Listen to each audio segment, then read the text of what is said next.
Formal nang isugdan ang school year 2020 to 2021. Human gihimo ganinang udto ang virtual nga kalihukan dito sa Region 12. Samtang regional ceremony kick-off himuon usab dinhi sa Central Visayas. Ang report ni Femery Dumabo. Mahinayon gyud karong Agosto 24 ang pagbukas sa klase sa tibuok Pilipinas alang sa school year 2020-2021. Kini ang giklaro ni Department of Education Secretary Leonor Briones.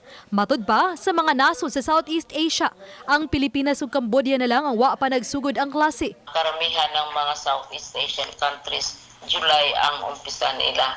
Kaya itong August 24 ay ang pinaka dulo na talaga ng what is legally allowed as opening of classes. Apan gibugatan usab niya atol sa virtual press conference sa wa pang formal virtual kick-off nga wa gyoy himuon nga face-to-face classes kundi blended type of learning lang hangtod nga dunay bakuna batok COVID-19. Pwedeng ipagpatuloy maski anong mangyayari sa COVID dahil wala naman tayong face-to-face na mga sessions.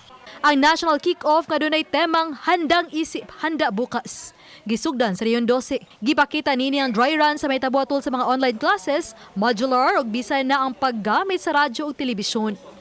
Dugang ni Briones nga anda musab nga motabang ang national office sa mga rehiyon kalabot sa printing sa mga modules.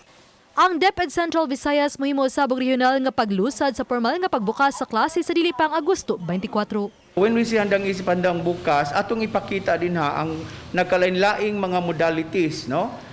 Simulations or dry run sa mga lain-lain nga mga modalities nga gi-adapt or gi-implement sa lain-laing lugar sa tibuok Pilipinas. Ako si Femery Dumabok. Balitang Bisdak.